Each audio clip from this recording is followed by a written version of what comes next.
E você percebe hoje uma consciência maior da galera? Porque o ponto que eu quero chegar, na verdade, acho que é um ponto até polêmico, né? Que polêmico e triste, assim, que nós vimos vários casos de pessoas que morreram no TAF, sabe? Mal súbito.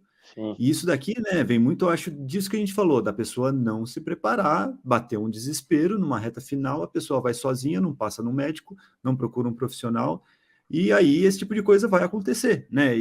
Pô, eu percebo Sim. isso num volume grande, né, recentemente. E isso vai virando uma bola de neve e hoje nós vemos pessoas morrendo por causa disso. Isso é muito sério, né, cara? E como que você vê esse cenário? Você pensa que isso é culpa da banca? Como que você vê em geral, você que está mergulhado nisso? Qual que é a sua visão? Então, eu tenho uma visão bem ampla, né, referente a esse assunto.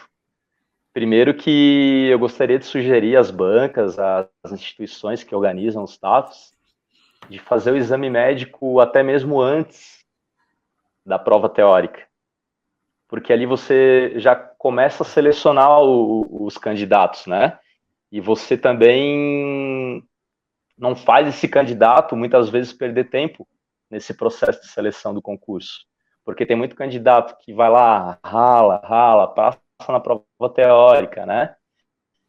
E geralmente, dependendo do edital, o exame é após a prova teórica. Vamos supor que acusou alguma coisa nesse exame. Ah, o cara tem um problema do coração, ou o cara tem algum outro problema articular. Imagina como vai pesar isso mentalmente para o candidato, né? Até ele resolver, ou se vai resolver, né? O cara pode ficar doente depois Então, do e tem concurso, na verdade, também, né, cara? Pela frustração também, e tudo. não, e assim, Gustavo, tem edital que pede o exame médico só depois do TAF. É, o meu foi assim. Imagina, daí às vezes é o cara que treina, às vezes é o cara que treina sem acompanhamento, né? Achando que tá certo, né? E tá certo na visão do cara, até porque até então não tem acompanhamento. E vamos supor que no dia do TAF o cara teve uma hiperventilação, né? Ou seja, faltou ar, o cara tem algum problema pulmonar, cardiopulmonar, né? Ou ele produz pouca troca de oxigênio, fisiologicamente falando.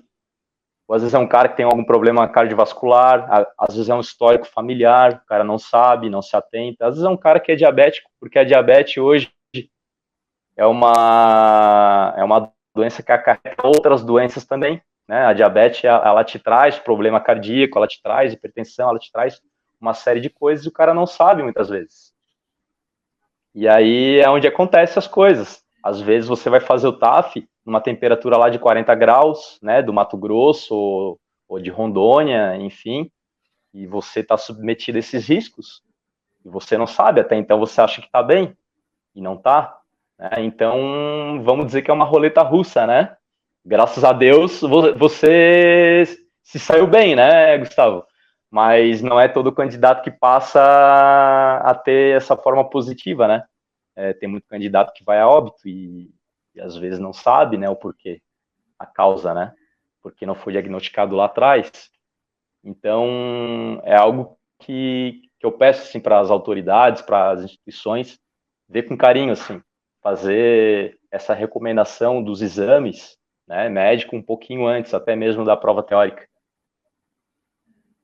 Sim, eu acho que isso seria bem legal mesmo, porque, cara, não adianta nada você exigir tanto de um candidato para chegar na hora do vamos ver e falar, cara, você não tem condições. Realmente isso faz Sim. bastante sentido, deixaria o processo muito mais humano, né, cara?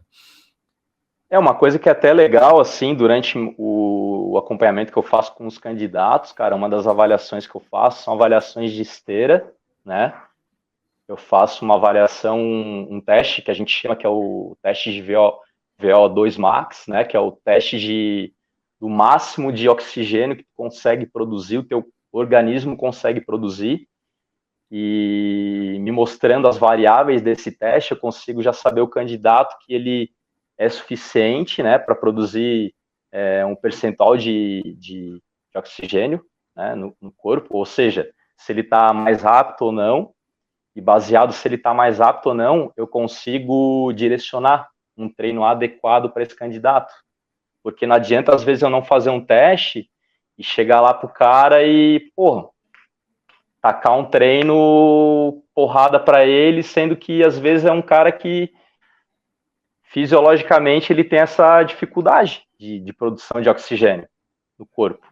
Ou até mesmo ele tem um outro problema cardiovascular e é um cara que está a risco a ir a óbito. Daí é uma responsabilidade também do profissional, né? Da educação física. E o momento, né, em que acontece isso normalmente, né, desse problema o mais grave possível, que é a pessoa morrer no meio do TAF. É na corrida, normalmente, né? Sim. Que ali que tá Então, no uma máximo, coisa que eu né, vejo a função bastante, vascular da pessoa. uma coisa que eu vejo bastante, que eu já vi bastante comentário, até em alguns perfis de TAF, os candidatos comentando, até mesmo profissional, é o pessoal criticando os horários, geralmente do TAF, né? Ah, bota o pessoal a correr meio-dia, bota o pessoal a correr uma hora da tarde. Eu vejo muito por um outro lado, assim, Gustavo. Eu não critico os horários, até porque, assim, ó, como o TAF, ele vai te testar o quanto você está apto a trabalhar na polícia, no dia a dia de um policial, você não sabe quando você vai precisar utilizar essa capacidade física que você utilizou no TAF, né? Na função policial. Às vezes você pode estar correndo atrás de alguém no horário do meio-dia, 1 hora da tarde. E aí, como é que fica? Então, acho que o TAF ele tem essa função também, testar o candidato, o quanto ele está apto, não só fisicamente, mas também fisiologicamente, se ele está apto a suportar essa questão do calor, a questão do frio, né? Tem essa questão também. Eu acho que tudo é válido, acho que é bem pensado até. Sim, eu vi algumas pessoas falando, né, que tem que acabar com o TAF. Não, não tem, cara, porque faz parte da função. A pessoa vai usar o físico dela também, né, na proteção, inclusive, não só dela, mas de outras pessoas. É inviável. Eu acho Sim. que a solução mesmo é deixar todo mundo seguro, né, que é verificar realmente ali que as pessoas têm a capacidade, porque é para inglês ver, né, vamos falar real. Eu lembro do meu, assim, ó, você chega, vai fazer o TAF, você tem que apresentar um atestado médico. Cara, você chega no médico de verdade, você fala assim, pô, vou fazer um TAF, cara, beleza. Ele assina e vai embora. Os exames mesmo, né, aqueles exames mais robustos tal, são feitos depois, né, acho que em todos os TAFs praticamente tem sido assim, né.